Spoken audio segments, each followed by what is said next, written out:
Hi guys, this is Pingoy Roa of My Garage Works. Ang dala ko today is the first and only Ducati Scrambler with the unit garage kit. Nakita lang namin siya sa internet. We ordered it from Unit Garage PH. Then just in time, this bike came. It's a 2015 Ducati Scrambler 803 na full throttle. Yellow pala siya originally. Then after a day, just in time, the Unit Garage body kit came na. We installed it already. Okay, we start off with the body kits. The Unit Garage kit came with the tank, the seats, side panels, the full exhaust, the handlebar, and the bar pads, and the bag. With the suspension, we installed the all-ins at the rear. Then, Andriani suspension set on the front. Then, the body protection, the frame sliders, fork slider, swing arm, oil cooler guard, and the belly pan came from Evotech.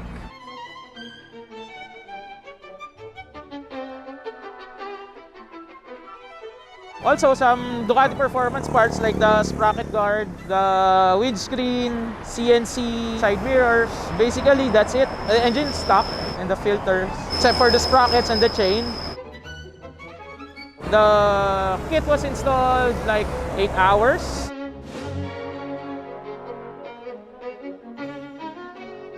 The add-ons, the foot pegs, and everything was done after it.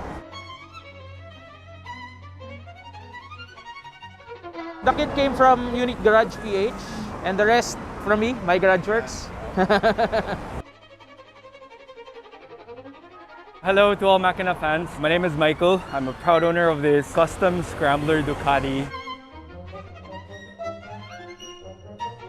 This used to be a Scrambler icon. It used to be yellow. So as you can see, there's no hint of yellow on the bike right now. The current look of the bike, this is probably the 4th iteration already. I'm not the first owner of the bike, so quick trivia. Somebody famous used to own this. So it's gone through a few transformations itself. So when I got it, I didn't want it to look exactly like that old bike. So I had everything redone.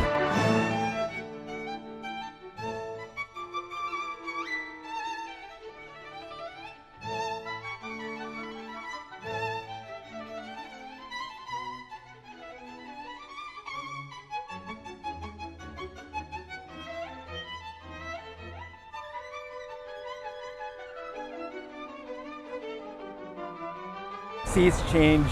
I had, the tank changed, and essentially the inspiration was having a Pulse Smart bike. The paint on the stripe of the tank and the appeared correct Ducati logo in the tank makes it very classic Pulse Smarty. Essentially, I'd call it a Pulse Smart inspired bike. The frame, this used to be black. These are custom seats by STKD. I had this done a couple years ago, and the paint job also by them.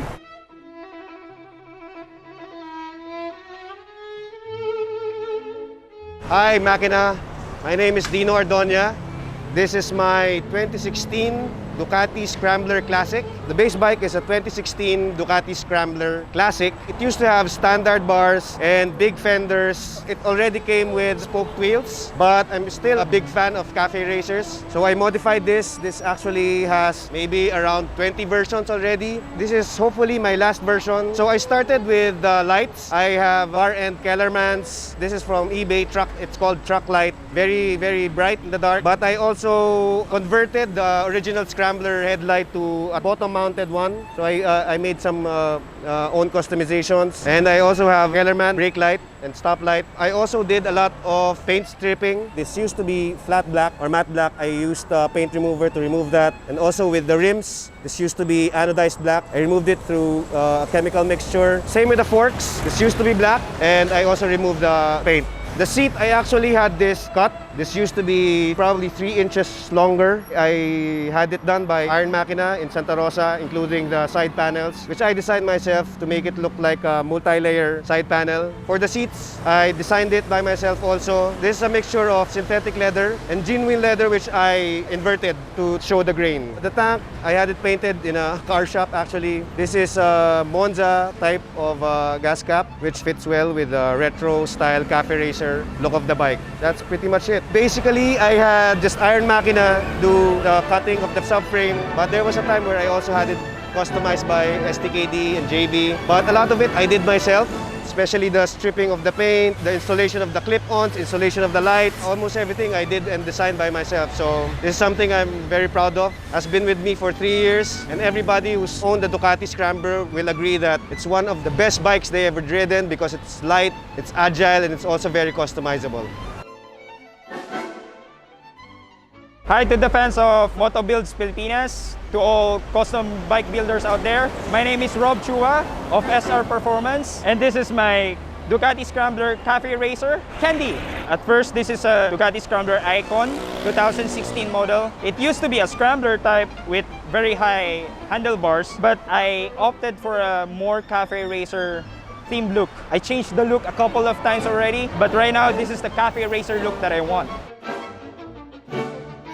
When I got this bike, the Ducati Scrambler Cafe Racer is not yet available. And I fell in love with that look, but I want to have my touch on it. So first off, the seat, I used the original Cafe Racer seat, but with my touch on it. It has a clip-on bars, low profile, front fender from old Ducati sport bikes, all converted brackets, and clip-ons. This used to be a double Akrapovic pipe, but I converted it to single piece and I hid it under the bike for a much cleaner look. So coming from the back, I custom fabricated a bracket.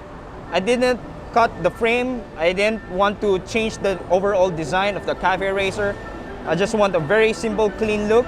That's why I fabricated a bracket for the Kellerman LED lights. So this is a custom-made carbon fiber tire hugger, which I painted gloss black from Mugello, Thailand.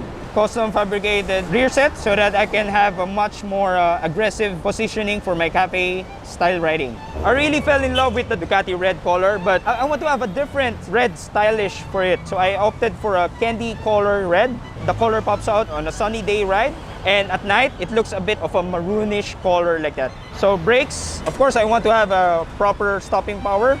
So I opted for a RC19 Corsa Costa Brembo brakes. And since this is a 2016 model, it only comes with a cable type clutch, but I converted it to a hydraulic type clutch. So to have a smoother and quicker response clutch. Hello guys, my name is Diego Hante. I'm showing you right now my Scrambler Ducati Sport. The base bike is a 2019 Ducati Scrambler Sport. The first thing that I did with this bike was to chop off the extended rear mudguard to achieve that cleaner look. I also swapped the stock signal lights for the Ducati Scrambler. It was a bigger signal lights before, and then I got this Scrambler signal lights. This one is much brighter than the stock one because this is LED. So in the front also we swapped the signal lights. I also installed this headlight guard, and then of course for performance purposes I also changed the levers. I swapped it with an RCS unit, both the clutch and the brakes. And also I changed the fluid tanks into Rizoma fluid tanks. At the cockpit area, no more side mirrors. I ended up using the CRG bar end mirrors, way smaller than the usual 3 inches. This is a 2-inch side mirror. Going back to the tank, this was originally matte black with the stock emblem for the Scrambler range. The guys from Premium TriStar did the paint job for me, and including the graphics. This is from the 1970s Ducati Desmo graphics, so I used it just to achieve that retro look. And all the silver parts of the panels, I also blacked it out and then had this sticker 1100 just to show that it's actually an 1100 Scrambler. One major change that I did with the bike is that before it used to have the stock rims for the 1100 Sport, so I swapped it to an original Ducati Scrambler spoke wheels just to get that retro vibe again for the Scrambler retro look. So both front and rear. Lastly, I used the Terminioni exhaust system, Ducati Terminioni. This also had been blacked out to achieve that cleaner look. And of course, performance-wise, it's much faster than the stock pipes and much louder.